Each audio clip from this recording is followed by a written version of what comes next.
If your relationship feels like a dramatic roller coaster where you're constantly fighting for peace, you're not experiencing passion. You might be experiencing psychological abuse. We're going to break down the 10 hidden signs of dating somebody with the personality disorder, such as borderline or narcissistic personality disorder, and we're going to go over this abusive cycle. So if this is your first time on my content, welcome. My name is Dontre. I'm a survivor of a very traumatic 5-year relationship with somebody actually diagnosed with BPD and also displayed NPD tendencies.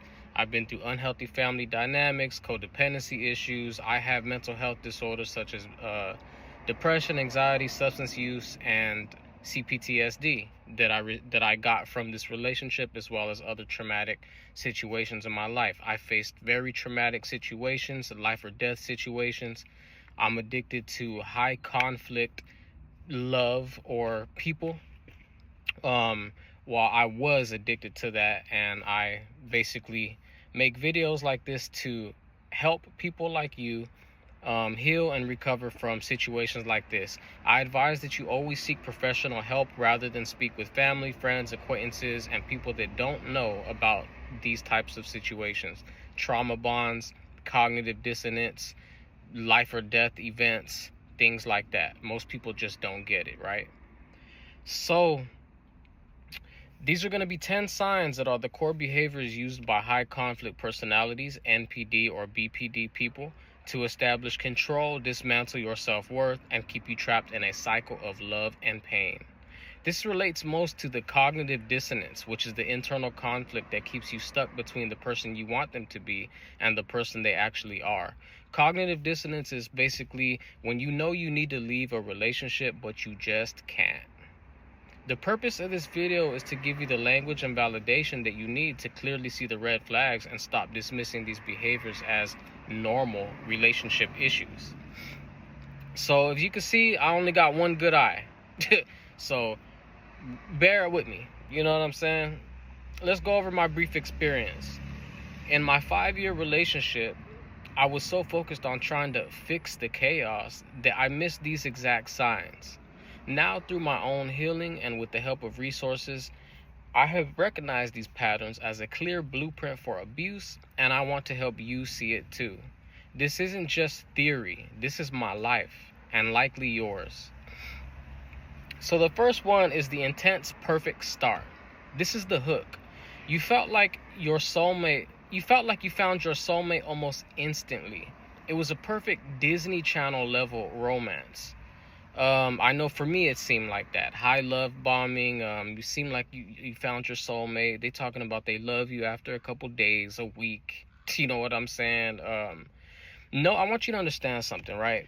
No healthy relationship begins with that level of intense, immediate love and affection, especially when they don't know you that well. Healthy connection builds over time. Toxic intensity is a manipulation tactic known as love bombing. Number 2, the push-pull cycle. Attention and affection are inconsistent, coming and going in sharp waves. You constantly feel like you are losing your partner. This pattern of intense love bombing followed by withdrawal is designed to keep you seeking their validation. You get this push and pull dynamic. You know, they love you, the next moment they're not sure if you're the one, right? Trust me, this is designed to keep you pulling for their attention and validation and affection. This video may be 2 parts, right? So I'm just letting y'all know right now. The next step is walking on eggshells, hypervigilance. This also has a part to play with my own CPTSD, and this is how you get CPTSD. You find yourself rehearsing what you will say or do. The wrong word, tone, or look can set them off into an explosive rage or sudden withdrawal. This hyper-alert state becomes a chronic part of your life and is directly tied to CPTSD, complex post-traumatic stress disorder. It's when you've been through traumatic situations repetitively. Unlike just once or twice here and there, I've been through those moments too, but I've also been through these moments of ongoing abuse in these types of relationships. The 4th step is boundaries are treated as betrayal. Any boundary that you set is immediately dismissed, mocked, or twisted. They use shaming and gaslighting to make you feel guilty for trying to protect yourself.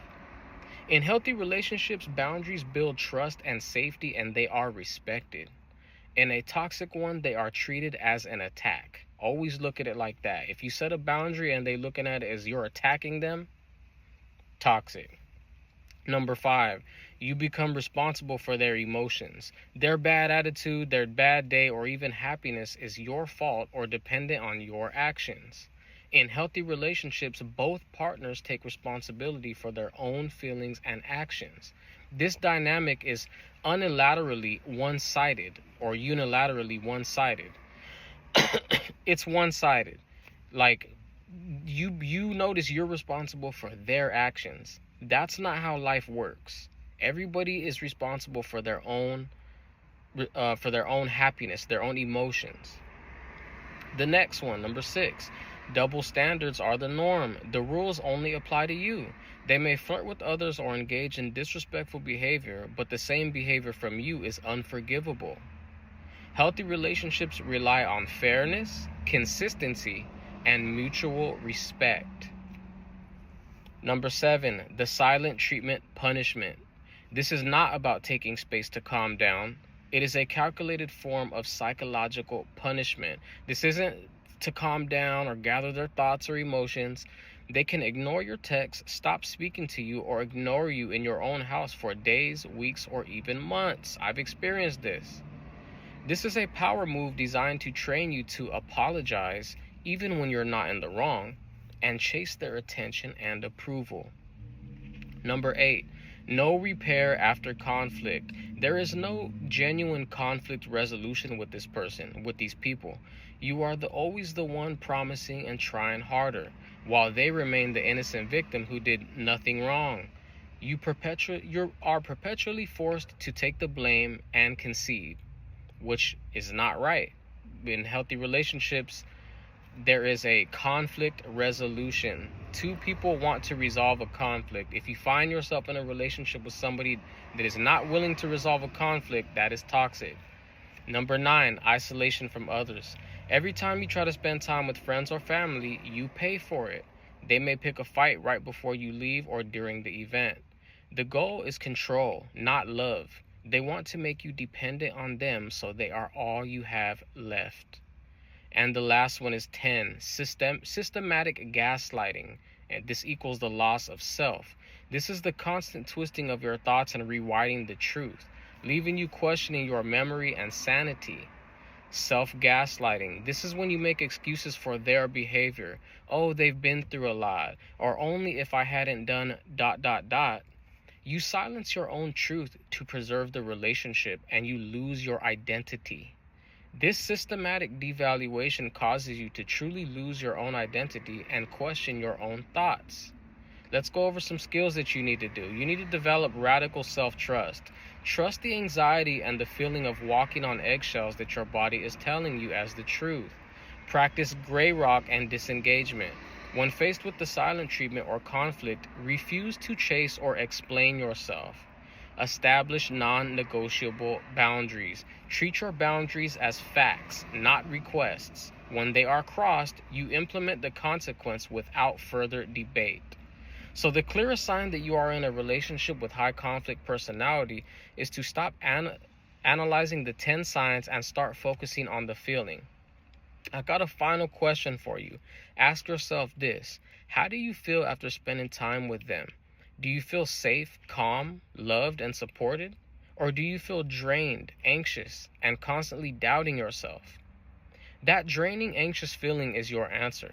You are not losing your mind, you are being controlled. You deserve a healthy relationship that makes you feel peaceful, not trapped. So I hope that this video resonated with you, with anybody who watches it. I have went through every last one of these toxic steps, and I needed to create this video for the person like me out there that has literally went through this. I went through all of these steps. They are all toxic, and they all point to a toxic dynamic. You need to get out of this type of situation if this is what you're in. Okay, so I hope you enjoyed this video. I know I look like a raider with one eye. I'll see y'all on the next one. Bye.